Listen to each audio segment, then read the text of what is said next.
আমি প্রায়ই বলি আমাদের একটা শক্ত সিদ্ধান্তই পারে আমাদেরকে জান্নাতি বানাতে, শক্ত সিদ্ধান্ত। আর আমাদের একটা দুর্বল সিদ্ধান্তই পারে আমাদেরকে হাতাবু জাহান্নাম, জাহান্নামের লাকড়ি বানাতে। So the decision is years. সিদ্ধান্ত আপনাদের। আপনি কোন পথে যাবেন, ডানে না বায়ে? ডানে গেলে জান্নাত, বায়ে গেলে জাহান্নাম। তো কোন দিকে যাবেন? কোন দিকে? ডানে যাব, কারণ আমরা ডানপন্থী, ডান ব্লকের লোক। সব নবীরা ডানপন্থী ছিল। সব নবীরা কি পন্থী ছিলেন? আমরাও ডানপন্থী। ডানপন্থী থেকেই যেন আমরা আমাদের শেষ নিঃশ্বাস ত্যাগ করতে পারি। আল্লাহ তুমি তৌফিক দাও। আজকের আলোচনার বিষয় হালাল এবং হারাম। আলোচনার বিষয় হালাল এবং হারাম। দুই রাস্তা, হালাল চলে গেছে এইদিকে, হারাম গেছে এইদিকে। সো আমরা যাব কোন দিকে? ডান দিকে। হালাল খুব বরকতময়, হালালে বরকত বেশি, হারামে বরকত নাই। বিশ্বাস করেন? 1 কোটি টাকা ইনকাম মাসে। কয় কোটি? এরকম লোক আছে না কসবায়? বাংলাদেশে আছে না? 1 কোটি টাকা ইনকাম, কোটি টাকা ইনকাম তার। কিন্তু বছরে কোটি কোটি টাকা তার ইনকাম, 1 মাসে ইনকাম 1 কোটি টাকা। কিন্তু দেখা যায় মাসে একটা হসপিটাল বিল পরিশোধ করতে তার চলে যায় 50 লাখ টাকা। আছে না নাই? ওয়াইফের ক্যান্সার, যার নেই কোনো অ্যান্সার। ছেলে ইয়াবা খায়, ওরে দেয়া লাগে 20 লাখ। বাড়ি ভাড়া, খাওয়া দাওয়া ইত্যাদি খরচ শেষে দেখা যায় মাস শেষে আরো 20 লাখ ঋণের মধ্যে পড়ে আছে। আছে না নাই? কিন্তু মাসে ইনকাম ছিল কত? 1 কোটি। কিন্তু মাস শেষে দেখা যায় 20 লক্ষ টাকা ঋণের বোঝায় চাপা পড়ে আছে। 1 কোটি টাকা ইনকাম করেও 20 লক্ষ টাকা ঋণের বোঝায় চাপা পড়ে আছে। আর 5,000 টাকা ইনকাম, মাস শেষে কত থাকে? 500। কারণ ওর পুরো ইনকামটাই হালাল। ওর পুরো ইনকামটা কি? আর হালালে বরকত ঢুকায় দিছে কে? হারামে কোনো বরকত আছে? আওয়াজ করে বলেন তো, গরু খাওয়া হালাল না হারাম? কুকুর খাওয়া? কুরবানিতে কি জবাই হয়? সুন্নতে খাতনার অনুষ্ঠানে, বিয়ের অনুষ্ঠানে, প্রতিদিন কসাইয়ের দোকানে, কোথাও কুকুর জবাই হয়? আচ্ছা, গরু বা গাভী বছরে বাচ্চা দেয় কয়টা? একটা। আর কুকুর দেয় কয়টা? 7টা, 10টা, 11টা। জন্ম নিয়ন্ত্রণ নাই তো, দেদারসে দিচ্ছে, ফ্যামিলি প্ল্যানিং নাই, তাই না? আচ্ছা, তো দেখেন, গরু বাচ্চা দিল কম, কুকুর বাচ্চা দিল বেশি। গরু জবাই হয় বেশি, কুকুর জবাই হয় না। গরু আমরা খাই বেশি, কুকুর খাই না। তারপরেও কসবায় গরু বেশি না কুকুর বেশি? আওয়াজ করে বলতে হবে, গরু না কুকুর? কারণ গরু খাওয়া হালাল, আর হালালে বরকত ঢুকায় দিছে কে? এজন্য দ্য ডিসিশন ইজ ইয়ার্স। সিদ্ধান্ত আপনার। কই যাবেন, ডানে না বায়ে? হালালের সাথে না হারামের সাথে?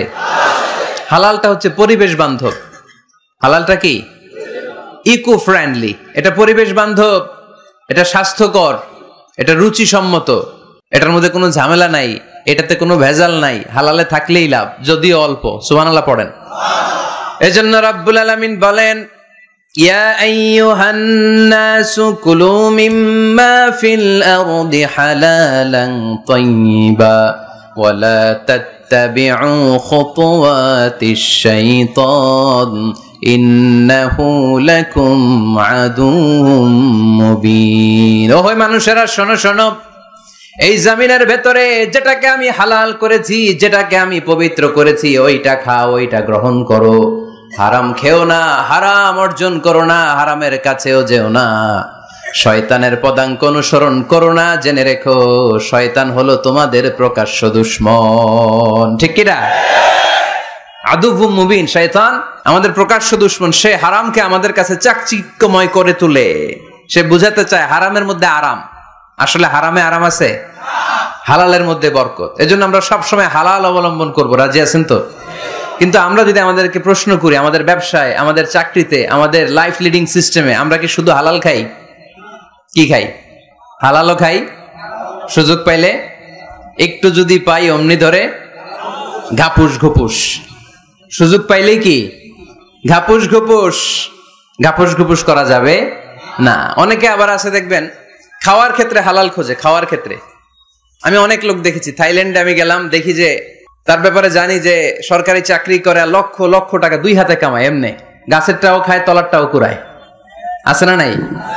তো ইচ্ছে মতো ডানে বায়ে ইনকাম করে, হালাল হারাম দুইটাই খায়। কিন্তু থাইল্যান্ডে যে হালাল খাবার খুঁজতেছে, কি বুঝতেছে?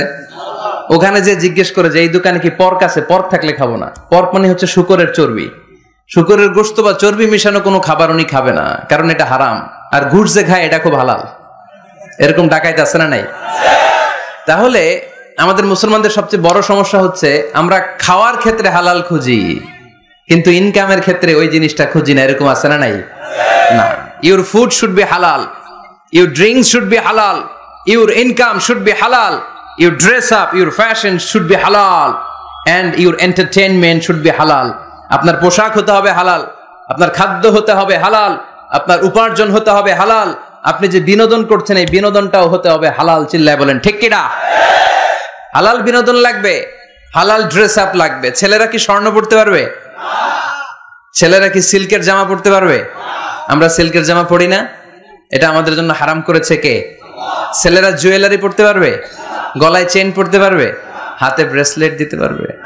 আছে না নাই? এখানেও অনেকের আছে না নাই? দেয়া যাবে? অনেক ছেলে দেখবেন আবার কানের মধ্যে ছিদ্র করে, কসবায়, মাশাআল্লাহ, এগুলা নাই।